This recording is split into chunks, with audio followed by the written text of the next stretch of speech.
It was the dawn of the third age of podcasting, 30 years after the series had launched. The Babylon podcast was a dream given form. Its goal, to discuss the place where humans and aliens could work out their differences peacefully. It's a port of call, home away from home for established fans, newbies, Jon, Blaine, and guests. Humans and aliens wrapped in 2,500,000 tons of spinning metal, all alone in the night. It can be a dangerous place. Wait, what? But it's our last, best hope for peace. This is the story of the last of the Babylon stations. The year is 2024. The name of the podcast is Babylon 5, 30 years later. Hello and welcome back to another new episode of Babylon 5, 30 years later. This is the podcast that is taking you through every episode of the classic science fiction television drama Babylon 5, 30 years to the date after each episode was originally aired. My name is John Wilson, and I've never watched Babylon 5 before, which makes me uniquely qualified to talk about it, and the fact that it's all new to me. Every time we're here, I have a brand new impression of a brand new episode. It's like it wasn't 30 years ago.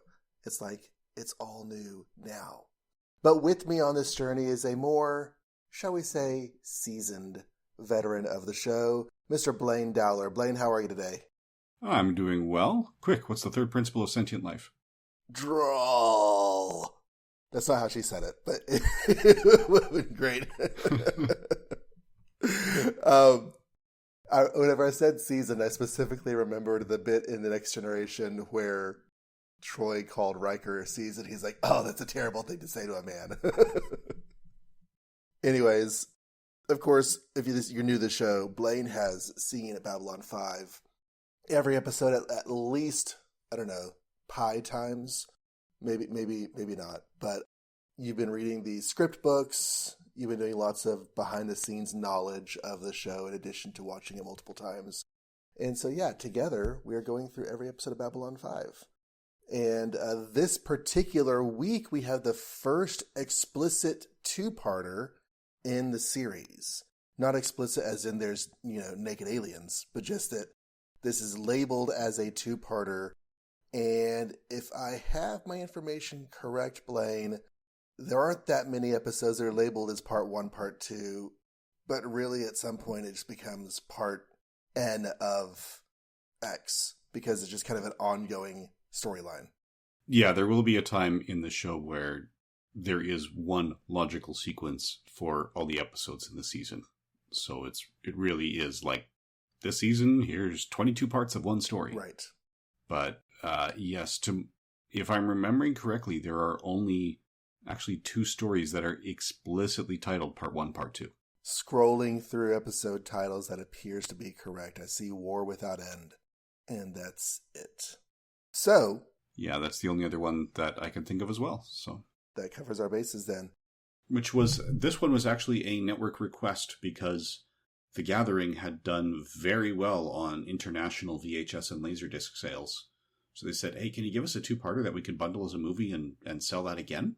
And Straczynski said, sure.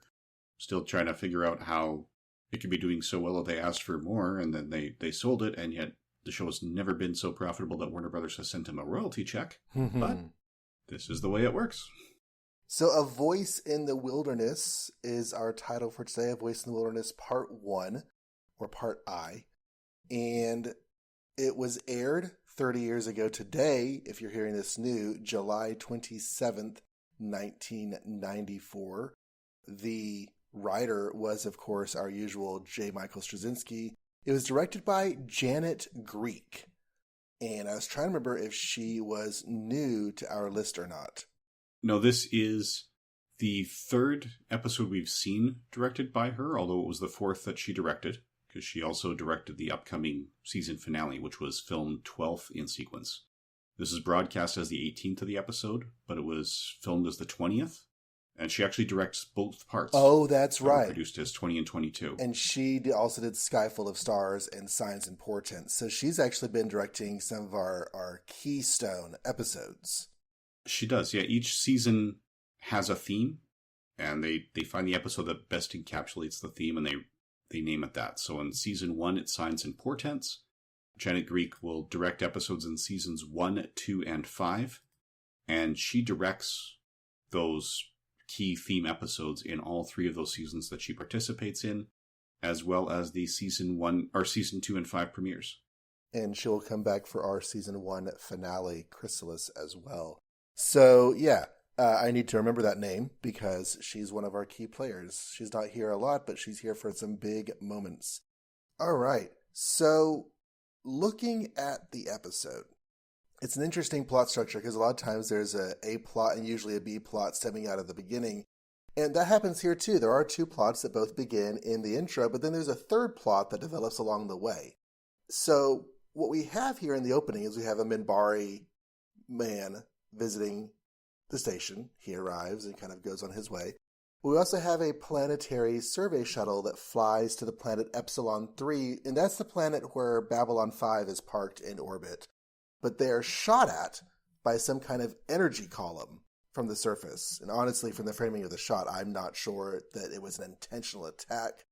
It probably was based on the context of the rest of the episode, but it just didn't seem to quite go directly at the ship. In any case, regardless, the ship is largely disabled. It is able to stay in the air, but not to return to the station. Now, they're able to get it and bring it back. But Epsilon 3 was supposed to be a stable, safe, uninhabited planet. It is now apparently none of those things.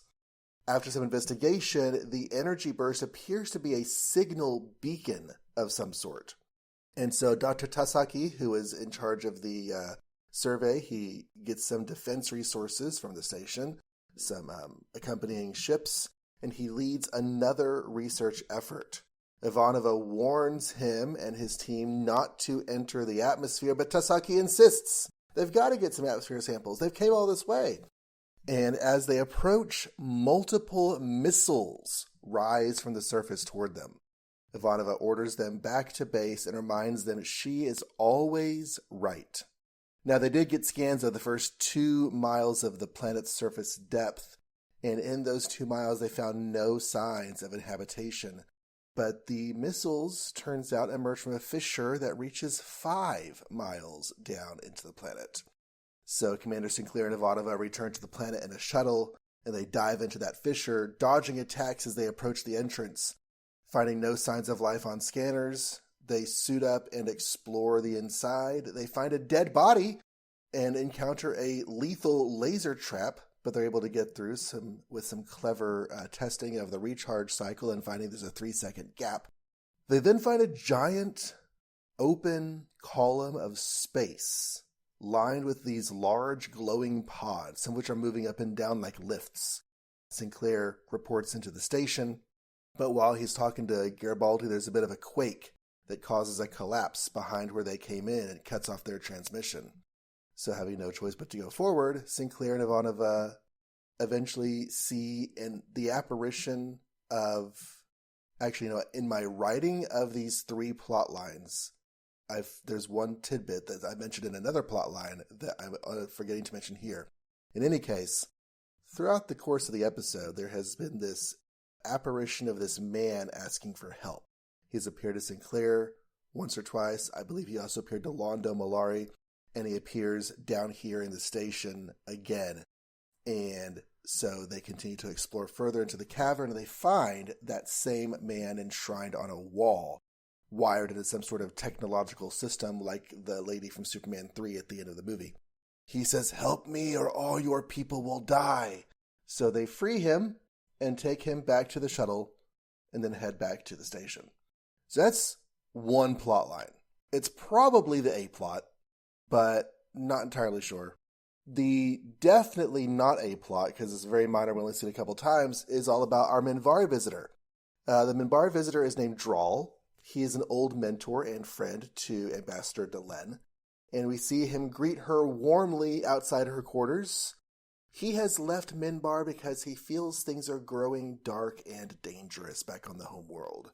Maybe the war caused the changes, maybe the death of Dukat, but there's an increased selfishness in the people's attitudes, and he decides he wants to go to the sea, which appears to be a self-exile from Minbar.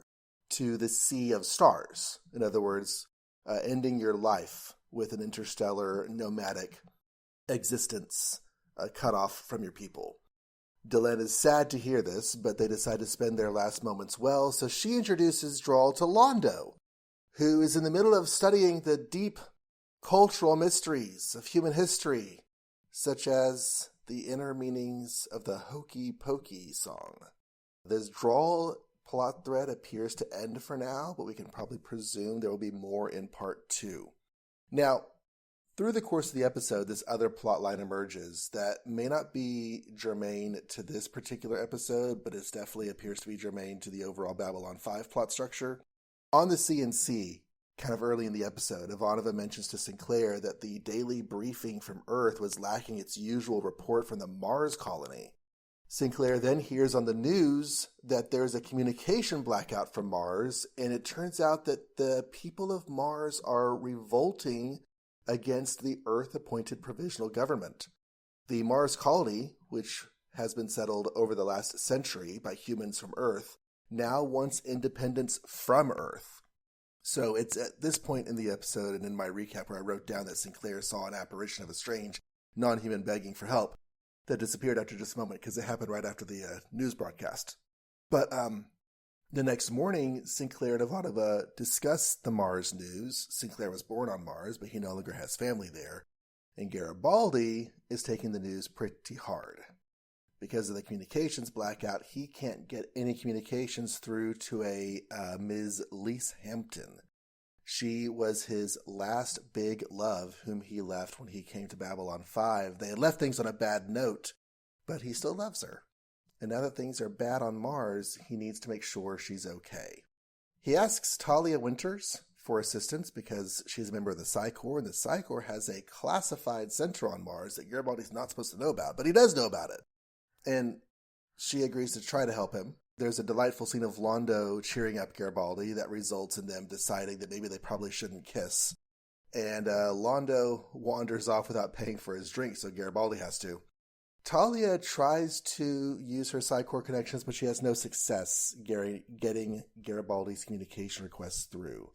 However, her friend at the center, the Psi Corps center, agrees to look for Lise Hampton's name among the wounded. Talia later tells Garibaldi that Lisa's name is not on the list of known survivors, but Garibaldi holds out hope. So those are our three main plot lines. That brings us to the end of the episode where there's a sudden cliffhanger ending. While Sinclair and Ivanova are heading back to the station with their wounded charge, the jump gate activates. Something big is coming through.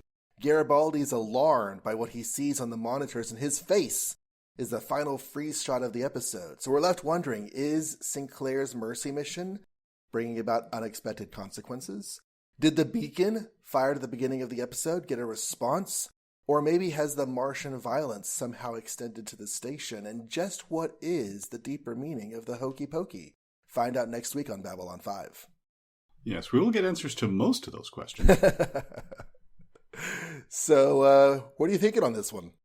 Yeah, as we said, this is the first time that it really was explicitly a two-parter. Mm-hmm. So remember, on the first time through, the season one by and large, didn't really grab me. But this is one of the episodes that did. Mm-hmm. Because we started to see that, as you mentioned, they had been seeding the issues on Mars for a while. And now they just start to happen. And it's coming to fruition. So, I don't know, I kind of have to play it close. I mean, when you get to giving form to the dream, I've decided we're going to bend the rules a little bit. Because normally we don't say when things are going to be important. But it's safe to assume that when you have part one, part two, everything is going to be important for part two. So when we get there, I'm just going to list what's important after part two. Okay. Because this is one of those things where, just our choice to do everything 30 years later means that the two-parters do have to be done one part at a time. Mm-hmm. And there's a lot of them when you read the questions that JMS was answering on the Usenet or Genie groups, or Genie forums, which connect to Usenet. There were a lot of people who were making some pretty wild speculations and jumping to conclusions that were completely off the mark. So which is what happens when they see part 1 of 2 and they're like, oh my god, it's obviously going this way. That's a terrible idea. And that's not at all the way it was going. It's good to know that fandom hasn't changed. Yeah, even though in some ways we wish it would. Right. It's interesting how... So as a comics reader, there have been phases of my comics fandom where I have been directly plugged into the new issues as they come out, but most of the time I have not. Most of the time I read stuff well after the fact. Most of my reading is at back issues. There's a certain level of energy that I've found that is required of me to stay plugged into comics as they're coming out. But what I have noticed is that the fandom reader mindset of an ongoing story, whenever you are partaking of chapters as they happen, is to automatically assume that any dramatic twist indicates a huge shift and change for the entire concept. And that is very often not the case. But, I don't know. I like the idea that we can be swept along in a story so much so that we think that something that turns out to be minor is actually really big when it's in the moment. That means the storytelling is grabbing us. But the result of that, assuming that things must therefore be terrible because of this shift that we don't understand, is a less awesome aspect of all of that. Yeah, I think some of that is people who, they want to go on record as having guessed the big twists, so they're looking for far more big twists than they ever reveal. See also almost any article published by WeGotThisCovered.com. Yes. So, Drawl is probably our most notable guest character on the show. He's played by Louis Turenne. He's an older gentleman. Turenne's some 60 years old at this point. He is known for a role in Mystic Pizza, in Dragon, the Bruce Lee story, and in Hellraiser Bloodline, which I think I have seen because I made it a point to watch all of the Hellraisers at one point, but I don't remember the specifics of Bloodline. Scrolling through his credits, I'm not sure that I've seen a single thing he's been in. Okay. Are you familiar with Louis Turenne? Yeah, I think it's a similar boat. He had a 1-episode appearance on Murphy Brown and a 1-episode appearance on Young Indiana Jones Chronicles, so I may or may not have seen him in those. Same with a 1-episode on Incredible Hulk. 2 episodes of Galactica 1980. I saw Galactica 1980 all the way through, so I have seen him on that.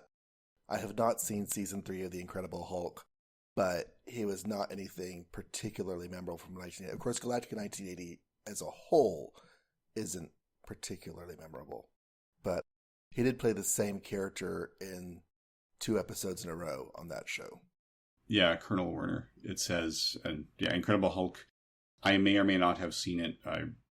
His episode aired season 3. That was the end of season 3, so that aired a few months before I turned 3. But again, Incredible Hulk and Battlestar Galactica, I was watching in regular reruns on Canadian stations when they weren't quite new.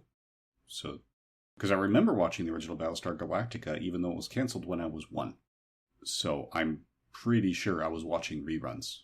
They possibly ran it again before Galactica 1980. I know I was watching Incredible Hulk right through kindergarten, and it had been canceled by then. So I may or may not have seen those episodes, but yeah, I think Babylon 5, his roles here are the only ones where I actually, remember him. Mm-hmm. So this is really the only thing that I've got a strong association with. And he will appear in 5 episodes total, but not always as Drawl. Right, I saw his credits. He comes back for 3 episodes as another character in a later season. So I saw Galactica 1980 in 2005. What happened was my, at the time, father-in-law, no longer married to his daughter, so he's no longer my father-in-law, but he was at the time. He said, "Hey, John, have you seen the new Battlestar Galactica show?" I said, "No, I haven't seen it." He's like, "You've really got to check it out. The first season has just ended. You really need to see this show." He knew my tastes. He knew I would like it.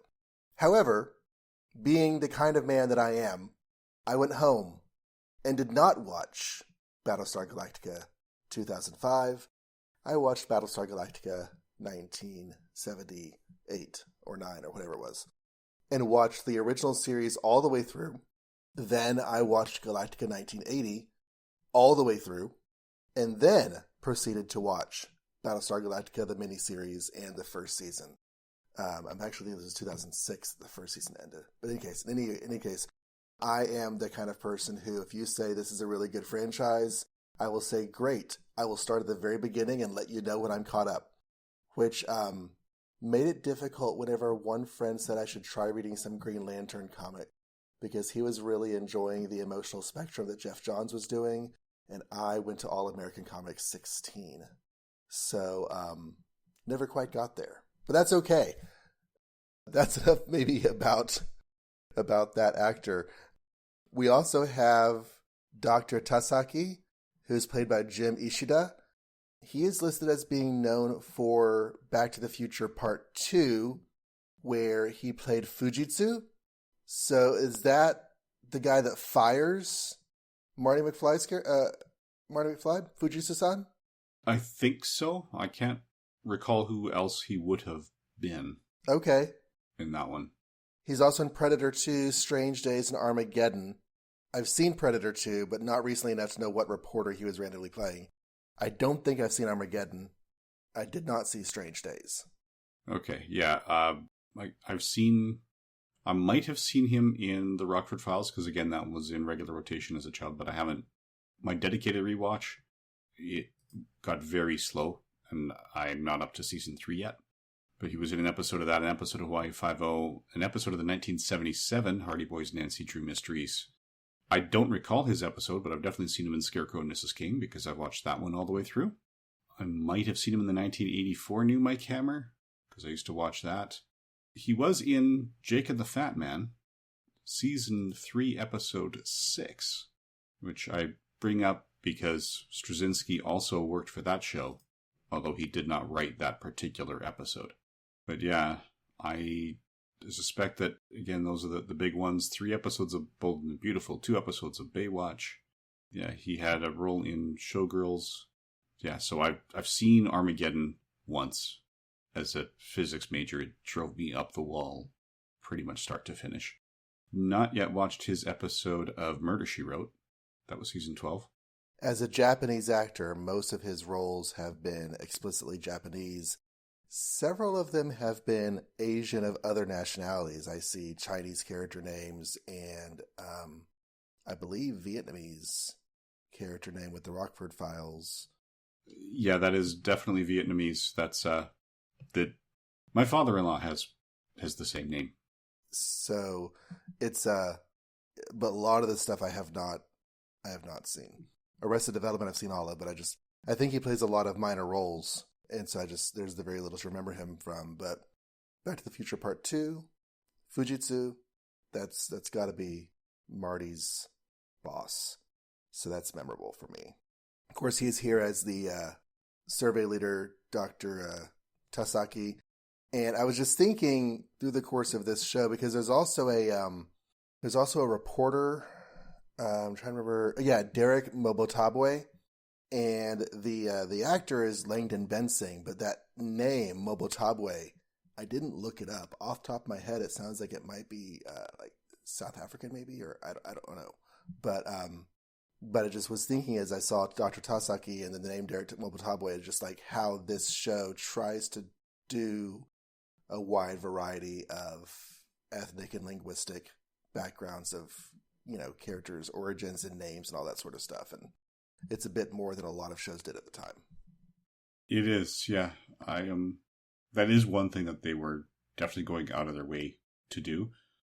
I just tried Googling Mobotabwe to see if I could find the origin of it. Mm-hmm. I don't know how much of it is my search history, but I'm getting Derek Mobotabwe on the Babylon Project, Derek Mobotabwe on TV Maze from Babylon 5, the Babylon 5 TV series on IMDb, Babylon 5 A Voice in the Wilderness on IMDb, quotes that says we have a live feed from ISN reporter Derek Mobotabwe, Langdon Benson's TV guide list, another Babylon 5. So, yeah, Modern Baseball, Chords and Tabs is the first one here that is not Babylon 5 related. That's from ultimateguitar.com. Okay, good to know.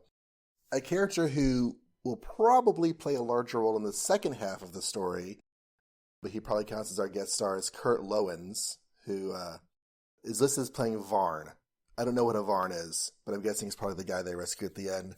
We can talk more about him next week. It is, yeah.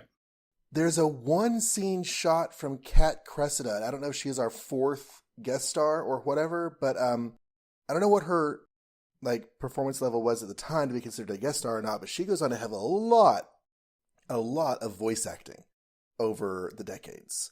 So she's even been in Doom Patrol as a voice on that show. Lots and lots and lots and lots of voice acting, especially for video games, but also for various cartoon series. So that is Kat Cressida, and she just has one shot, basically, in this episode. But I thought she was worth mentioning since she has done so much since then. Yeah, and this is also her first of 4 appearances as Kat the bartender on Babylon 5. Oh, fun! So this is actually a recurring role. Okay. But yeah, as you said, with just that one line, she would not, unless there were deleted scenes that I don't recall, because I haven't read the script super recently. I'm just wrapping up season 3. Yeah, unless there's lines I don't recall, that one line would not have counted her as one of the major guest stars. But some of that, there's also the fact that they were distributing over 2 episodes here. It's part of why they were able to build more elaborate sets, use more composite shots, because, you build a huge set for one episode, it goes into one episode's budget. You build a huge set for a 2-parter, and you could divide the cost in 2. Right. And split it accounting-wise across both episodes. Which was really great for, really good for keeping the cost down on old Doctor Who episodes from the 60s and 70s, because those were 4, 5, 6-part storylines. Build a set, use it for a month instead of for a week. 12 sometimes. Oh yeah, I think there was a 12-parter, possibly a 17-parter. There was one 12-parter in the 3rd season, and there was a 10-parter in the 6th season.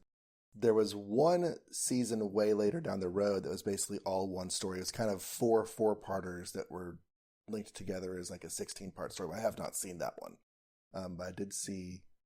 Oh, yeah, that's the Colin Baker era. It was packaged in one box set. It's loosely inspired by A Christmas Carol. Gotcha. Where the stories are set in the past, present, and future. I have not made it that far. My efforts at watching through all of Doctor Who have never made it through Tom Baker, and my current effort at watching through Doctor Who is at the 3 Doctors right now, the 10th anniversary storyline. I fell off of the effort as I was trying to focus on my Superman comics reading. I tried to get to the Death comic by the 30th anniversary of the Death, and I missed it by that much. But in my efforts to read every Superman comic ever published, I have gotten caught up to the comics of 30 years ago. I just didn't quite make it there in time for the Death. Not that that matters. Speaking of Kat the bartender, Garibaldi in that scene had to pay for Londo's drink. And with the deliberate shot of her getting onto him and then having to pay for it, I was wondering if that scene had more portent than maybe it appeared on the surface, because, his relationship with alcohol, and here he is buying a drink. I don't know, just the way it was presented, it felt less incidental than it should have felt. Does that make sense? Yeah, it does. Okay. And there are elements of that scene that show up in giving form to the dream. All right, then. So I'm not off the track. Awesome. Okay. Speaking of Garibaldi, there is a very humorous bit at the beginning where Sinclair and Talia are walking along. And no, she's waiting for the lift, and he goes up to her, and she's really nervous because every time she gets on the elevator, Garibaldi is there. Like, when the doors open, he's there. And it's the sort of thing that would make no sense to always be happening, but it's gotten her psyched out. And sure enough, when the doors open, there's Garibaldi. And she's like, you know what? Never mind. And Sinclair says, I'm with you. And they walk away as Garibaldi just sits there grinning. And the lift's like, how is he there all the time when Talia wants an elevator? I don't understand, but it's funny. Mm-hmm. It is funny, particularly since at this point in real life, Jerry Doyle and Andrea Thompson were romantically involved. Oh. By this time in season 2, they'll be married. Oh, fun times. I had no idea. Okay, so Garibaldi and Talia, who are kind of at odds in the show, are romantic offset. Yes. Yep. As I said, they'll end up getting married in the not too distant future in the real life. Oh, nice. Nice. I like that for them. And then, unfortunately, divorced not super long after that. It happens. While we're on the topic of Garibaldi, I did have mixed feelings on his plotline in this. On one hand, it felt a little tacked on because it feels so disconnected from everything else, and it's about information about the character that we've never heard before. But on the other hand, it's, at least trying to be grounded in real emotion, which is a good place to start a story. It just, I don't know. If this is going to have longer reaching ramifications for the character, good. If it's going to be resolved next episode and we're never going to hear about Lisa Hampton again, then I feel less interested about it. Does that make sense? Yeah. Yeah, it does. Generally, this is a good episode. One of the things, though, that I've learned reading the script books, this was written over the Christmas break during that year, and JMS was incredibly sick with the flu to the point of delirium and hallucination. So the first time he wrote this two-parter, he reread it the next day and realized that is garbage, threw it out, and rewrote it from scratch. And that's what we get for both parts here. So he took 2 12-hour days and polished everything. After that, he also wrote what will be the second last episode of the season, Quality of Mercy. He was so sick when he did that script, he has absolutely no memory of the writing process, and that was true the week it aired. So it's not that, he was so sick he doesn't remember it when he's making notes 20 years later in these volumes. No, he did not remember writing it 3 weeks later. He could read it and go, yep, that's my writing, but he had no memory of that process. Gotcha. Okay. The stuff with Garibaldi, I guess at some level you kind of have to give your mains something to do. So maybe that was also part of it with him. But yeah, I understand if it was written in such trying situations, that might not have been the smoothest episode writing. Let's see. Okay, so we have Londo and Delenn in this. They actually have a couple of scenes together, which was kind of nice. We don't normally see the station doing the daily business of being the station. As far as the ambassadors working together to, forge alliances or come to understandings and all those sorts of things. And we see a scene that's explicitly that in this episode with Delenn and Londo negotiating some elements that probably don't matter the details of. But the idea is that they're coming to some agreement on some disagreement that was happening between the Centauri and Minbari peoples. And that also gives them a chance to segue into a discussion of the enmity between Londo and Jakar, and subsequently between the Centauri and Narn peoples. So it was a nice bit of storytelling that didn't directly relate to anything else that was going on, but showed us character and showed us background world concepts. It was a fun little scene. Mm-hmm. They were negotiating trade routes and access to Sector 119, if memory serves. Is that a sector number that I should remember? I do believe it comes up again. Okay. Alrighty. Then it was not as background and incidental as I thought it was. This show does that a lot. Just mentions a little thing and then goes back later. Yeah. Well, even Ragesh 3, we saw that happen. But as a reverse of what we were just talking about, now just gets mentioned as just one of the things that's gone on, that's caused problems or whatever. It's kind of the reverse where we're hearing mentions of little things that might have, larger importance in the future. Speaking of which, the Mars stuff has been cooking in the background for a while. It's interesting because in my brain, whenever I hear, yes, these people came from one place to another, and now they want independence from their homeland, that always reminds me of England and the Americas. There are probably lots of other examples, but since we tend to be home-centric in our thinking about the world, that's the one I always go to. But they use the phrase provisional government for Earth's oversight of the Mars colony. And while that's probably not historically original, there have probably been other provisional governments in history, it is interesting that it's coincidental with another show that's on at the same time that often uses the phrase provisional government. Yeah, and it was It was set up. There have been provisional governments in the past. Often following wars, they'll set up the provisional government to let things run smoothly before, in principle, stepping away to let that country run on its own. So yes, it is historically appropriate. So the governments in Canada and the US, when we broke away from Britain, those were not provisional, but something like, following the Korean War, there'd be a provisional government. Following some overthrow in Cuba or something, there'd be a provisional government. There was a provisional government in Iraq after Saddam Hussein. So there have been provisional governments in the past. So yes, it is. The coincidence is not so much the use of the phrase provisional government, but in telling the story of something that has been recent or been destabilized and is trying to be set up for independence. And yeah, with some of those incidents you mentioned, they were in the recent past when this was being made. Yeah. Ivanova always has the best lines. After the bit with Tasaki and the missiles, she's like, "I need you to repeat the Babylon 5 mantra. Ivanova is always right." She continues to rant and rave about how Ivanova is God, basically, and then apologizes to God afterward. Yeah, it is actually the most popular quote for the episode on the IMDb. So, I've got it up right here because I figured it would come up. Confirm Survey 1. Upon arrival, you will report for debriefing. And just one more thing. On your trip back, I want you to take the time to learn the Babylon 5 mantra. Ivanova is always right. I will listen to Ivanova. I will not ignore Ivanova's recommendations. Ivanova is God. And if this ever happens again, Ivanova will personally rip your lungs out. Babylon control out. Civilians.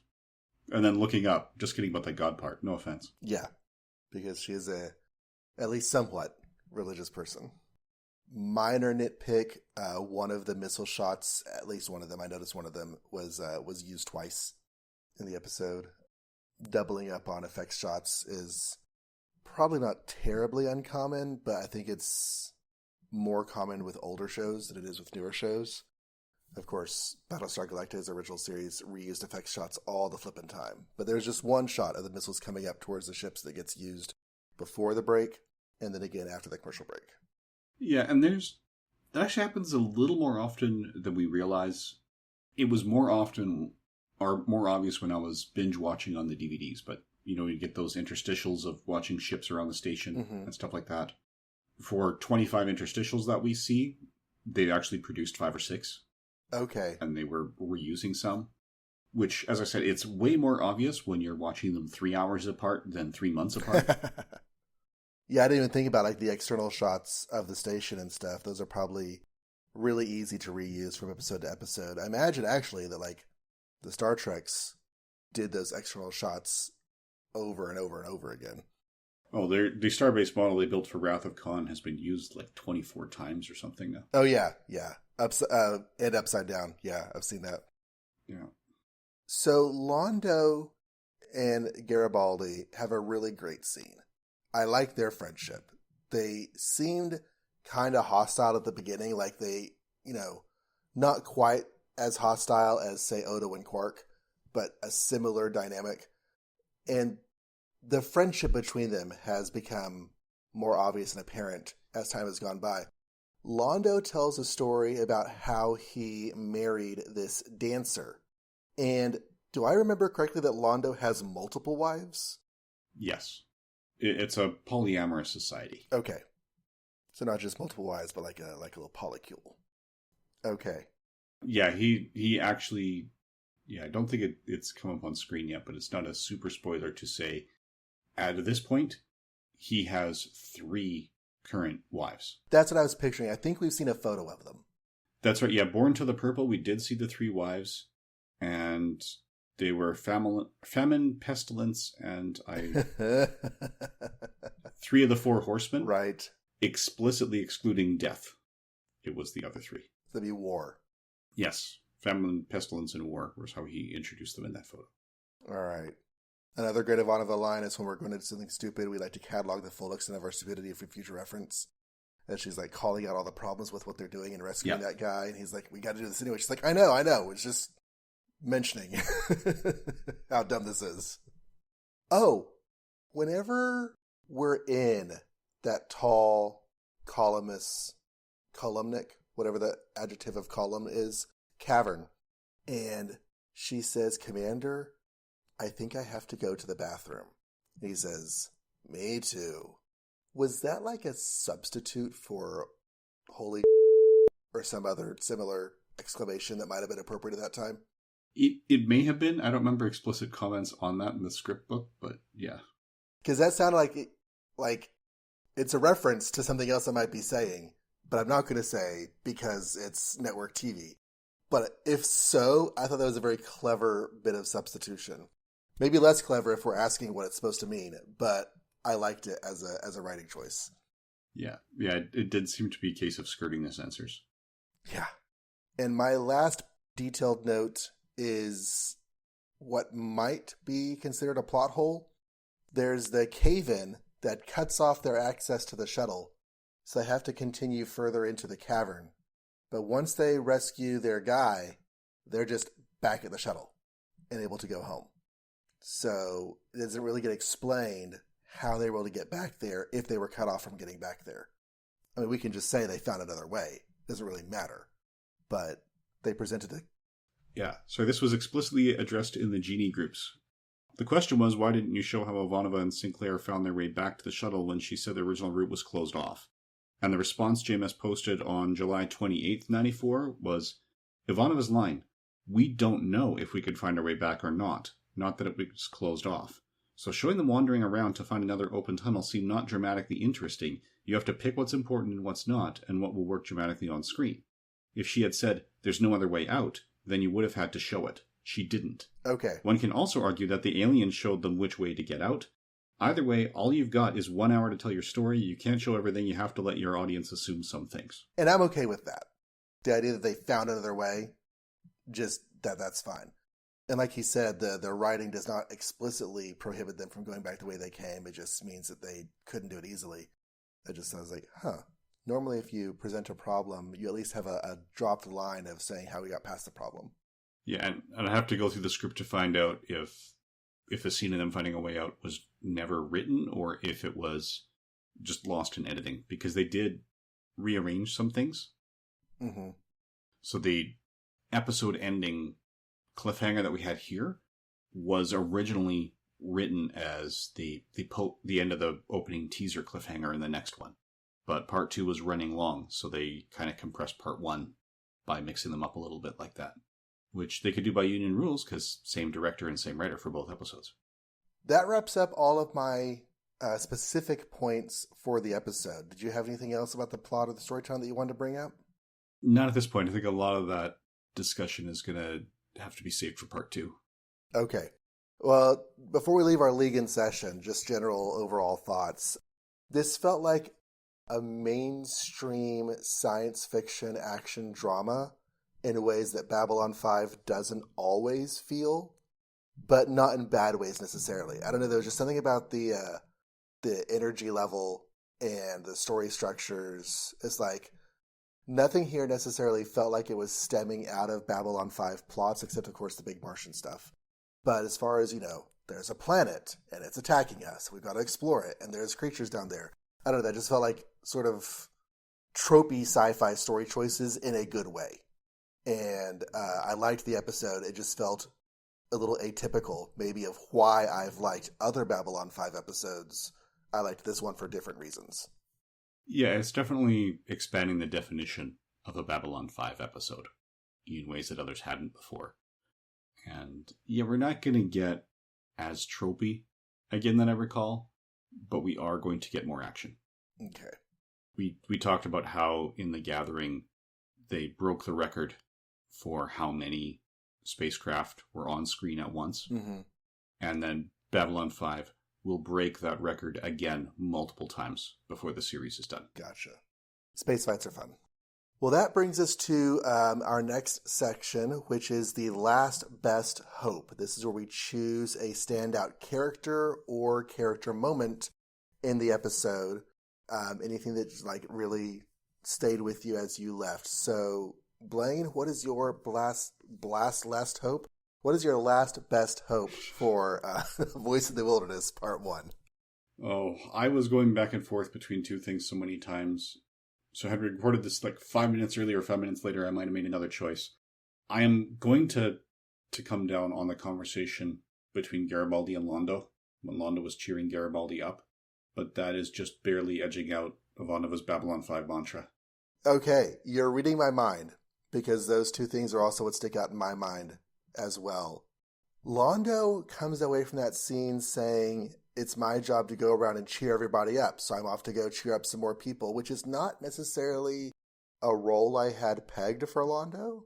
I mean, he's generally a very upbeat person, but also when he's not upbeat, he's very energetically not upbeat.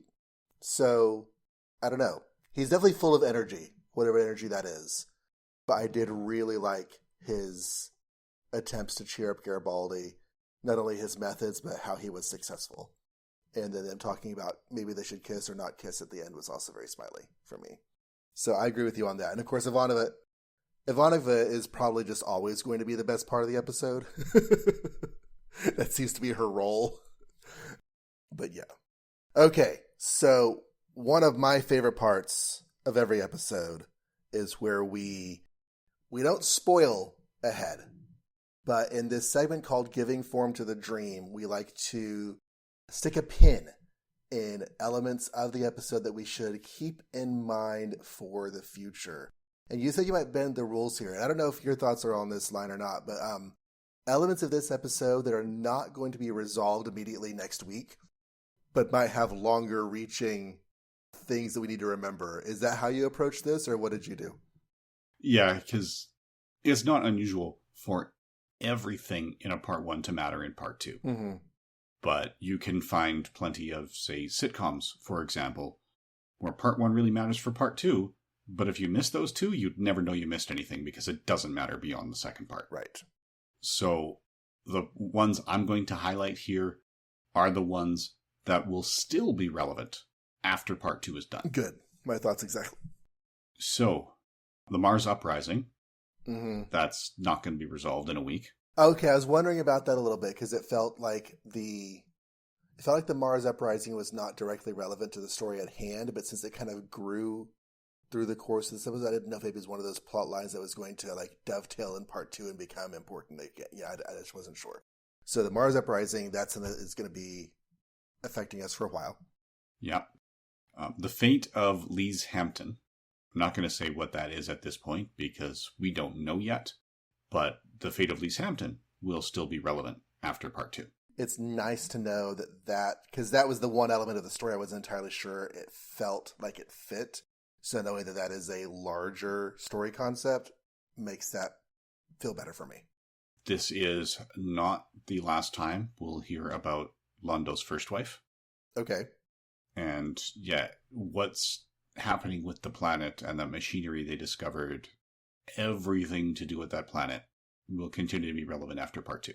That makes sense. Start to finish. Because it is the planet they're orbiting. It seems like this 2-part episode, while it's having, drama from part 1 to part 2, the overall story is creating world elements that are going to be larger because that's their planet. To have something unexpected to develop on that planet feels like a not temporary situation. Yeah, so that is going to continue. So the fact that Sinclair no longer has ties to Mars, but Garibaldi does, is going to be relevant. Okay. Drawl's current opinion of the state of Minbari and the emergence of more selfish motivations in the populace will also come up again. Okay, yeah, that felt like background world building of the Minbar culture. And they mentioned the increasing divisions between the spiritual and warrior castes, which we have seen in recent episodes. Yeah. So the only thing that I am not 100% confident is coming back is the Hokey Pokey. I honestly don't remember if that comes up again. You never can tell. But yeah, I think everything else, this is more a turning point than just a 2-part story. If we look at WKRP, there's a 2-parter where Johnny didn't work for WKRP anymore. And by the end of part 2, he is back.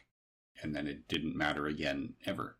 Even though, oddly, that had a callback to the pilot on that. Listeners, if you haven't watched WKRP in Cincinnati, it is one of the sitcom greats. Track it down. Shout Factory put out a great release.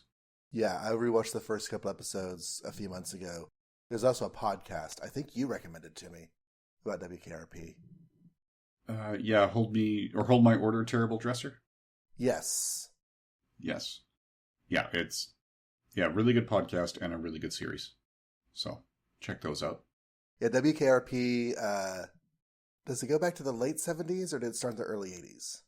It started in the late 70s. I want to say it was 78 to 82. That sounds right. It might have been 77 to 81. I saw it in reruns as a kid, but we always watched WKRP. WKRP in Cincinnati. It was great. But there's definitely late 70s, early 80s hair and clothing in that show. There is, and some real life stuff in it. Howard Hessman, who played Dr. Johnny Fever, in the pilot episode, you find out he got fired from a great gig for saying the word booger on the air. That actually happened to Howard Hessman when he was working in radio in the 1960s. Oh, wow. He said booger on the air and got fired. Wow. So in the two-parter, when I mentioned the callback to the pilot, Uh-huh. it was because he got fired from this great station, and they're going, what, did you say booger again? He goes, no, you can say booger now. You can't say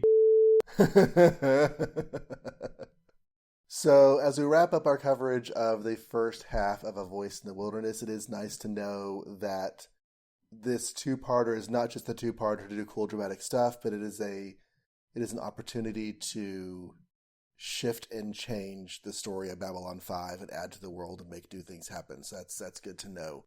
We will, of course, be coming back next week with the second half of A Voice in the Wilderness. That will be on August 3rd, 2024.